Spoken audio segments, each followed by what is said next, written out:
Senior editor T Raghavan ने उस मूर्तिकार से डिटेल में बात की जिन्होंने रामलला की मूर्ति गढ़ी है। उन्होंने क्या बातें बताई, इस पूरी रिपोर्ट को देखेंगे तो आप भी चौंक जाएंगे।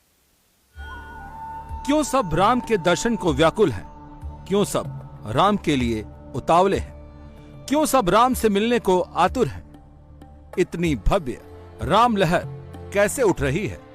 जवाब सिर्फ एक है, क्योंकि बालक राम में रामलला साक्षात दिख रहे हैं। भक्त कह रहे हैं रामलला की आंखें कुछ कह रही हैं। भक्त सीधे खुद को रामलला से कनेक्ट कर रहे हैं। जितनी बार रामलला पर नजर जा रही है, सब यही कह रहे हैं, प्रभु की मनोहर छवि हृदय में बस जा रही है। मूर्ति देखने के बाद मूर्ति के जो एक्सप्रेशंस थे, रामलला के जो एक्सप्रेशंस थे, उनके मतलब आप उनको कंटिन्यूसली आप 2 मिनट तक देखोगे तो उनके कभी चेहरे पे अलग सी मुस्कुराहट दिखाई देती है, तो कभी उनके चेहरे पे एक अलग सी छवि दिखाई देती है। उनका स्वरूप हर 2 मिनट में आप जितना देखोगे उनका स्वरूप बार बार चेंज होता दिखाई दे रहा था। तो वो थोड़ा सा कन्फ्यूजन भी था, पर ठीक है, फिर हमने फोटो खींची, फोटो क्लिक करवाई, फिर उसके अकॉर्डिंग उसका फोटो के देख के हम उसका एक्सप्रेशन को हम उसको क्लियर कर रहे हैं। मैंने कल्पना भी नहीं की थी कि राम जी की मूर्ति इस तरह और ऐसी बनाई जाएगी। मैंने तो कुछ और ही सोचा था, और राम जी साक्षात नजर आते हैं उनकी आंखों में, ये तो सभी ने देखा है। मतलब आप उस चीज को बयान नहीं कर सकते कि कैसे आप उनको देखते हैं, और उनकी आंखों में जो आप जब देखेंगे तो आप साक्षात राम जी को ही दर्शन करेंगे। उनकी छवि जो है अपनी आंखों से ओझल ही नहीं कर पाएंगे। इतनी प्यारी मूर्ति है, इतनी प्यारी मूर्ति है वहाँ की। पत्थर में यूं ही नहीं भगवान आ जाते, पत्थर यूं ही नहीं बालक राम बन जाते। आपके मन में भी ये सवाल उठता होगा, इसे कौन लाया, इसे किसने बनाया, ये कैसे हो पाया, बनाने वाले ने कैसे ऐसी मूर्ति के बारे में सोचा, कैसे पत्थर में उसने डाल दी जान, जो भक्तों को दिखने लगे भगवान।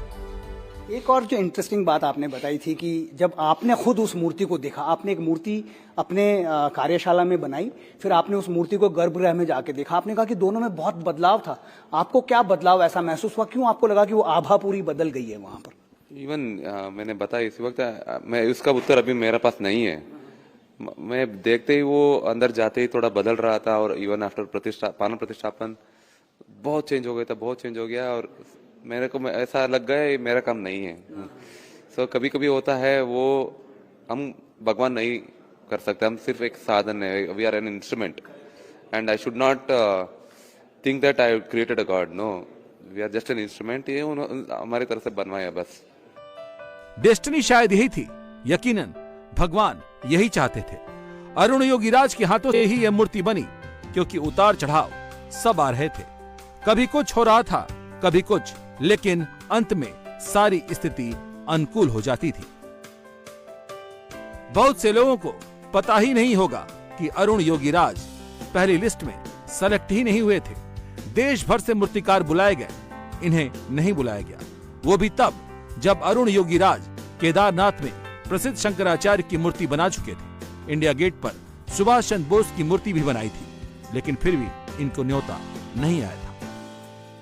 लेकिन सब कुछ ऐसे हुआ जैसे मानो भगवान ने ही सारी राह आसान कर दी। जनवरी में ये ऑल प्रोसेस शुरू हुआ था, और कर्नाटका से 6-7 आर्टिस्ट भी इसके ऊपर पीछे पड़े थे, और अलग स्टेट से भी पीछे पड़े थे। एंड मेरे को बहुत दुख हो रहा था, मेरे को क्यों नहीं बुलाया गया इसको इस प्रोजेक्ट में। और मैं सोच रहा था, मैं पिछले 2 अच्छा ही किया था, फिर भी केदारनाथ शंकराचार्य और इंडिया गेट का नेताजी अच्छा किया था, फिर भी क्यों बोल गया। बट उस वक्त आईजीएनसीए का चेयरमैन सच्चिदानंद जोशी जी याद किया, अरुण नहीं है इस मीटिंग में। Then he called me in the evening and told me to leave immediately night to Delhi.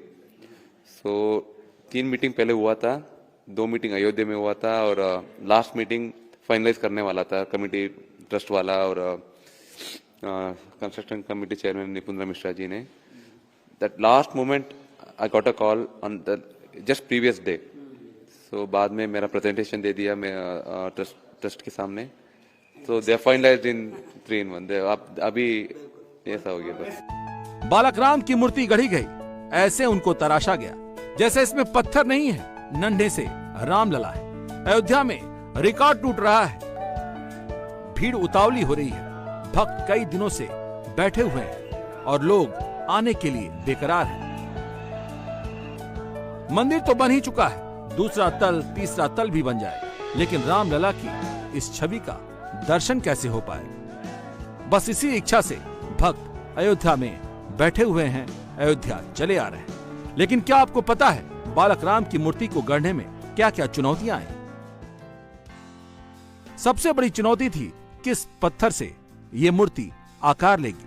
आमतौर पर मूर्तिकार मृदुशिला पर मूर्ति गढ़ने का काम करते हैं, मतलब ऐसा पत्थर जो नरम होता है ताकि भाव भंगिमा को उकेरने में मूर्तिकार को आसानी हो।